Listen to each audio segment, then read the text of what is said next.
Sugidama blog. Sugidama blog. Hey everyone, welcome to the episode 15 of Sugidama podcast. The podcast about Japanese sake, the drink which key ingredient is rice, the staple of Japanese cuisine, and today we will talk about it. But before, a few words about our sponsor, London Sake, who have one of the widest selection of premium and craft sake available online today. You can choose from over 100 sake from 25 breweries, and they will deliver across the UK and many European markets. And if you don't know what sake to choose, you can use simple online tasting notes together with very sensible and affordable food pairings to help you decide. What's more, you can get a 10% discount by just using the code Sugidama, all caps, during checkout. London Sake, making sake simple. Well, what do you think about Season 2 so far? I have made a few changes in the way how I prepare and record episodes, and I wonder if you have noticed. First of all, I decided to do only one take of recording. You see, I realized that I was spending a huge amount of time on each episode. First, I have to do a write-up. I tried a few times to wing an episode and fail each and every time, because I have not only think about what to say, but also keep in check my accent, grammar, and proper pronunciation of words. Secondly, it usually took 2-3 takes to record an episode, because I was never satisfied with the results. And after that, I have to edit the episode, add music and sounds, upload to the hosting and show notes, and update the website as well. So I was spending a couple of hours on the write-up, another 2 hours on recording, another hour and a half on editing, and probably half an hour on the rest, which altogether comes to 6, 7, probably 8 hours. Well, I decided to cut on recording first. Now I do one take, and that's it. Whatever I like it or not. It's not that I don't stop to re-record some bits in the process, but as soon as the recording is finished, I don't go back to record it again. So I'm a bit nervous if the quality of the recording dropped. Please let me know. Back to sake. Have you noticed if sake from a soft water region tastes differently from a hot water one? Any other sake discoveries? Have you reviewed Sugidama podcast? If not, please do it after listening on Apple Podcast or share your opinion on your social media or chat group.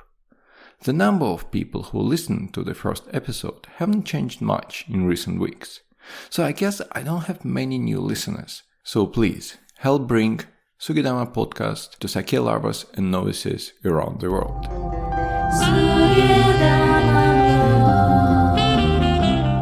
The human mind is amazing. Our ability to find solutions to seemingly unsolvable problems keeps fascinating me. Take for example rice. If we forget that it's the key ingredient of sake making, it would be probably the last thing we would pick to try to make alcohol. And still, people noticed the booziness in spoiled rice porridge and eventually created the beautiful drink we enjoy now. Rice is the essence of sake. It's the source of alcohol, and it gives sake its flavor, aroma, texture, and the character. It's like grape to wine, but slightly different. As I have said before, the skill of the brewer prevails over the quality of ingredients. So rice is not the most suitable ingredient for an alcohol beverage, for one obvious reason. It doesn't have much sugar. But as we learned in the previous episodes, people found the way to turn starch, which dominates the rice grain, into sugar using koji and make sake. Another interesting thing about rice is that it was not always the main food in Japan, and not anymore. In the ancient times, according to Japan's oldest book called Kojiki, nothing to do with koji by the way, rice was one of the 5 key grains, together with azuki beans, barley, wheat, millet, and soybeans. But gradually, rice became a staple of Japanese diet. The word for cooked rice, gohan, also means just food. Because rice was very important for everyone's well-being, it was used as currency, measure of wealth, taxes, and so on. But Japanese diet has changed significantly since the Second World War. And now people spend more money on bread than rice, as I learned from Brian Ashcraft's Sake Bible book. Before talking about rice and sake, let's take a quick look at rice classification. Generally, there are 2 main rice plants in the world, African and Asian. Asian rice is currently dominating everywhere. There are 3 varieties of Asian rice, Indica, Japonica, and Javanica. Indica is a long-grain rice, like basmati. It accounts for approximately 80% of all rice grown globally. Japonica is short-grain rice and grown predominantly in Japan, but also in China, where it's originated, and Korea. It's also grown in Italy, in Spain, in the States.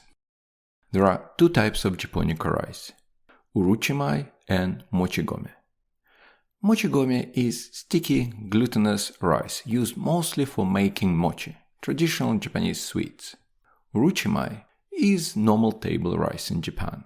It accounts for 90% of all rice consumed in Japan.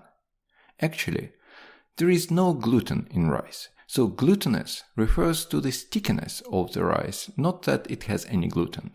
It's a bit funny to see sometimes notes in some restaurants about gluten-free rice. All rice is gluten-free, come on. So uruchimai is your normal Japanese rice, and for centuries it was used for both eating and sake making. However, things started to change in the 19th century, when the first sake rice was identified. So nowadays, so-called premium sake is made from special sake rice. So let's take a look at the difference between table rice and sake rice. There are over 100 varieties of sake rice, collectively called shuzo kotekimai. Basically, it's the official designation for rice suited for sake brewing. There are certain criteria the rice should meet to be designated as shuzo kotekimai. These criteria are assessed by special inspectors who then certify the rice. Shuzo kotekimai accounts for only 1% of the total rice production in Japan. Another type of rice is called sakemai, which also used to make sake, but which is not specially certified. Sakemai accounts for around 4% of rice production in Japan. The rest of the rice grown in Japan is normal table rice. However, it's still used to brew sake sometimes. I tried sake made of table rice and it was very good. Somebody mentioned to me that in regions which historically don't grow special sake rice, breweries make sake out of table rice. So what is the main difference between table and sake rice? To answer it, we need to look at the rice grain. Around 70-75% of a rice grain are carbohydrates, mainly starch. 7-8% are proteins, and the rest are minerals, fats, and so on. The more carbohydrates a rice grain has, the better it is for sake brewing. It yields more alcohol in the process. So sake rice is larger than table rice. For example, the weight of 1000 grains of sake rice should be 25-30 grams, while normal table rice weighs 20-24 grams. Another important characteristic of sake rice is shinpaku. Translated as a white core, it's a soft white area in the middle of a sake rice grain, which consists mostly of starch. The concentration of starch in the middle of the grain makes it easier to polish off unwanted proteins and lets koji reach it to start the saccharification process. Table rice grains usually either don't have shinpaku at all or it's small. Other characteristics of sake rice include a lower content of fats and proteins and a high water absorption rate. Also, sake rice remains hard on the outside and soft on the inside after steaming. Table rice, on the contrary, becomes soft outside and hard inside. I think I have mentioned it before. It's very important for koji making because koji spores, they are looking for water. And if the rice is soft outside, it means there are plenty of water. So koji spores are growing outside the rice and don't go inside to make sugar in the process. If the rice is hard outside and soft inside, then koji spores are trying to reach the water inside.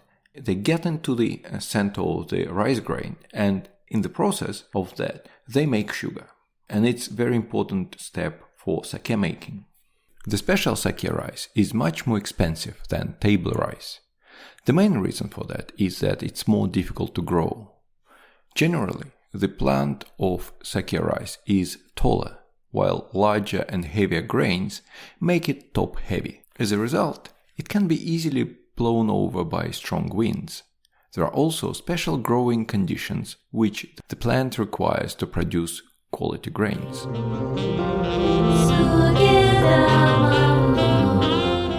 Before talking about sake rice varieties, let me remind you about London Sake, our sponsor, and their cool curated sake tasting sets. If you are learning about sake, the tasting sets give you a great opportunity to compare different styles, grades, breweries, and so on. So have a look. Don't forget about the magic word Sugidama, all caps, to get you 10% discount. As I said, there are about 100 of sake rice varieties. However, most of sake is made of a few main rice types. Let's look at the rice varieties most used in sake brewing. And we start with Omachi, which is the oldest pure variety of sake rice discovered in the village with the same name in 1859 in Akayama Prefecture. During the Meiji era, Omachi was one of the 3 most grown rice varieties in Japan. At that time, it was also used as table rice.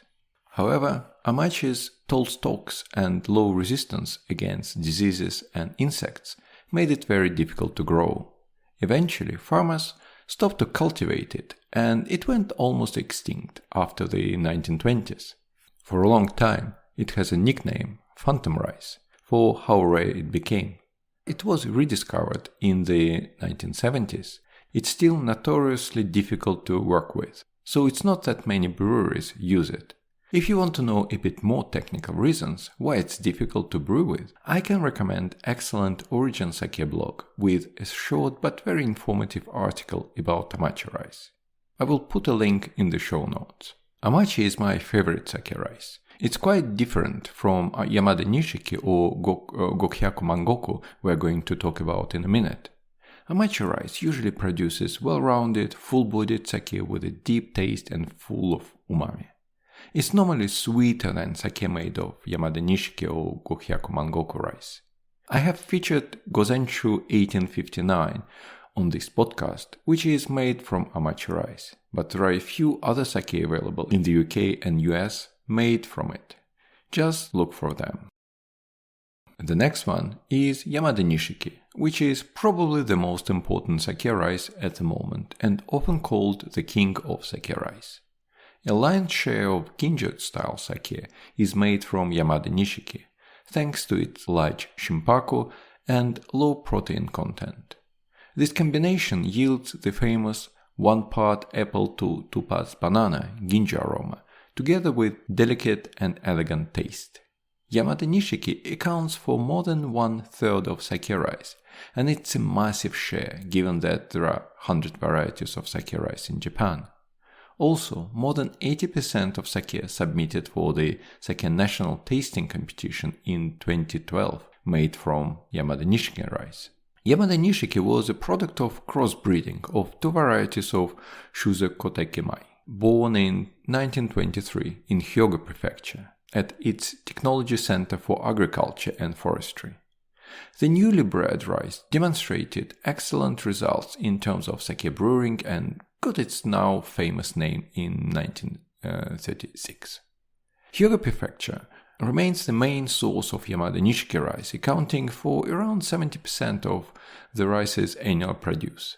Besides Hyogo, Yamada Nishiki is produced in other 32 prefectures in Japan, and its production has been constantly rising in recent years. So if you buy a bottle of ginjo-style sake, like ginjo, daiginjo, junmai ginjo, or junmai daiginjo, there is a good chance that you will see Yamada Nishiki on the label.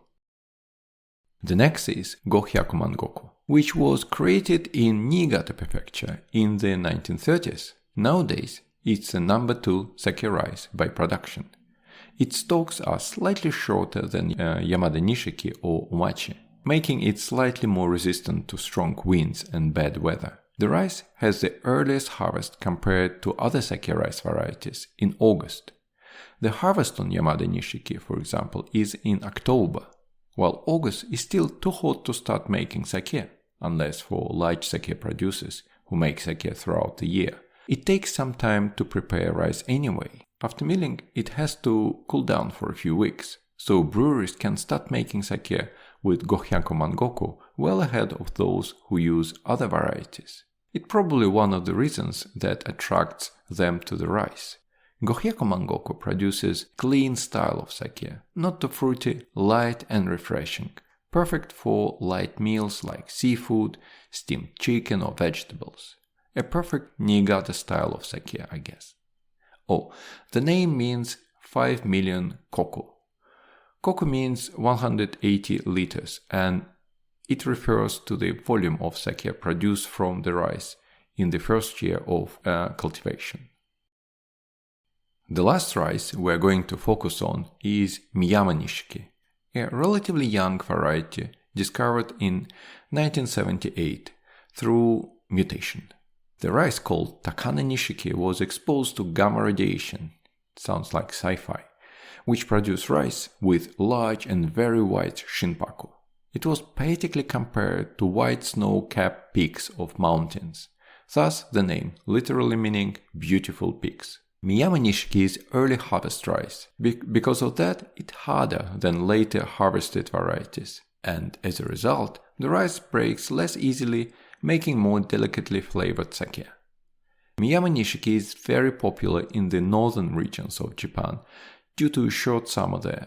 The sake made of Miyama Nishiki is moderately aromatic with balanced acidity and mild sweetness. It's clean and crisp, but not as light-bodied as the sake made of Gohyakumangoku. There are plenty of other varieties of sake rice, including Hatan Nishiki from Hiroshima, Hanafubuki from Aomori, Kinmon Nishiki from Nagano, famous Dewasansan from Yamagata, Ginpu from Hokkaido, Ginnosei from Akita, and many others.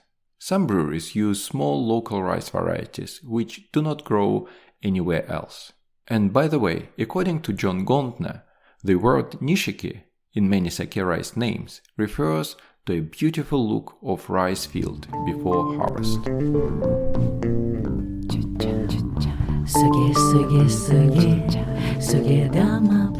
At the end, I would like to mention 2 other interesting things about sake rice. The first thing I would like to talk about is sake made of red rice. Yes, sake looks red, actually.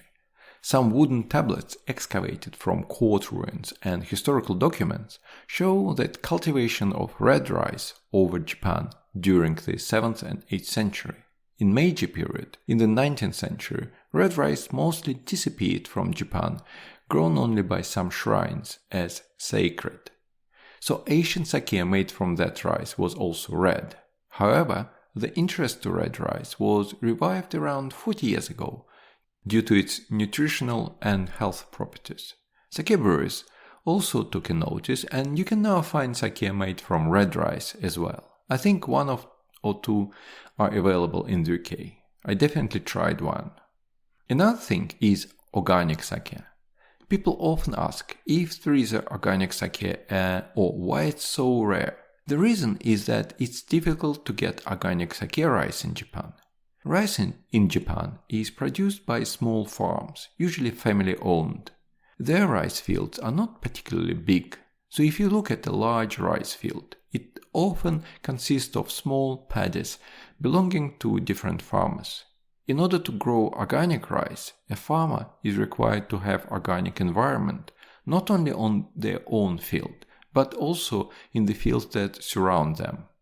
So if they want to grow organic rice, they need to persuade all their neighbors doing it, which is sometimes very difficult. I know that some breweries import organic rice from the US to make organic sake for export. There is organic sake in Japan made from local organic rice, and I've come across breweries which brew it, but it's still not that common. Okay, sake of the episode. I checked all 14 sake my guest or I recommended here on Sugidama podcast.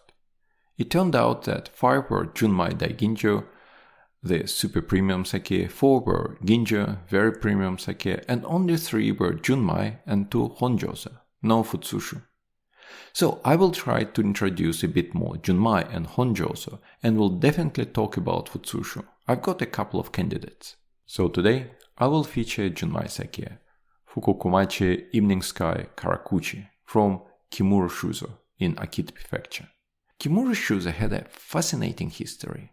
The Kimura family was caught in the power struggle for the dominance in Japan at the end of the Warring State period called Sengoku Jidai, at the end of 16th, beginning of 17th century. Kimura were high-rank samurais, and when the head of the family was killed, the whole family had to flee to north, ended up in Akita Prefecture. That time, Akita was pretty isolated from the rest of Japan, so Kimura family felt safe there.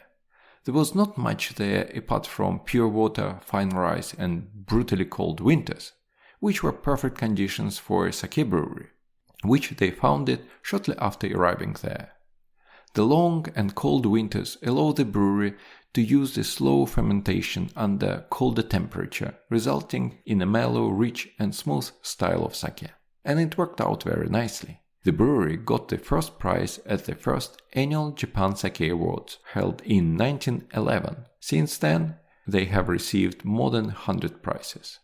So what is cool about Fukuokawachi Evening Sky Junmai Karakuchi? First, it's Karakuchi bit, which means super dry. And it's very true about this sake. Mind, it's sake, so the dryness is different from wine. It's more about being less sweet than more acidic.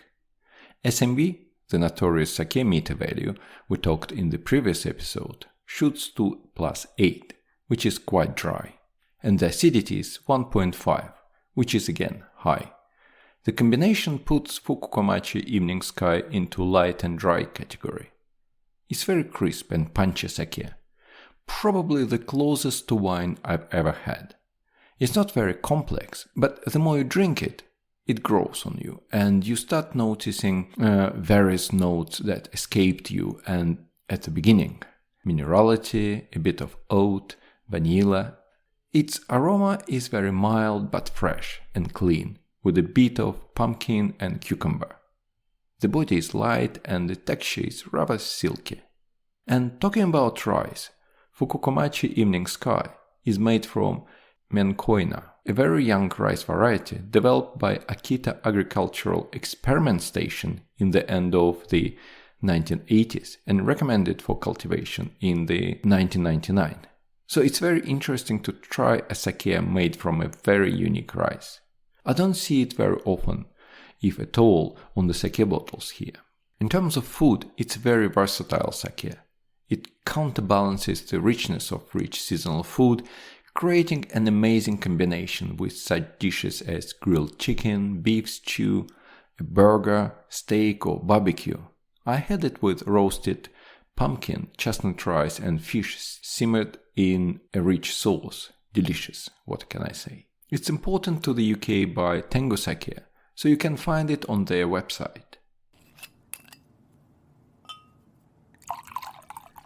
That's it for today. I'll be back with more episodes to continue the ingredient series.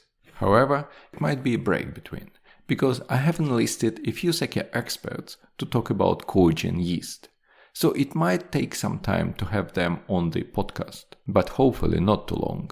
So now it's a good time to buy a bottle of sake made of the rice you have never tried before and taste it. Keep me posted about your discoveries. My email address is alex@sugidama.co.uk, and you can also find me on Instagram at sugidama_blog or Twitter at Sugidama blog in one word. I should have kept my social media names consistent. Look at my website, sugidama.co.uk. I've got a constantly updated tasting notes section and a lot of posts with recommendations. Or go to London Sake website and any other online sake store, or pop into a wine shop stocking sake or Japanese supermarket. Don't forget that you can get 10% discount at London Sake website by entering Sugidama all in caps at the checkout. Again, if you like the episode and want more, hit the subscribe button. Please, please, please, if you want to support Sugidama podcast, leave a review. Don't wait, just do it now. It only takes a few minutes of your time, but means a really big deal to me.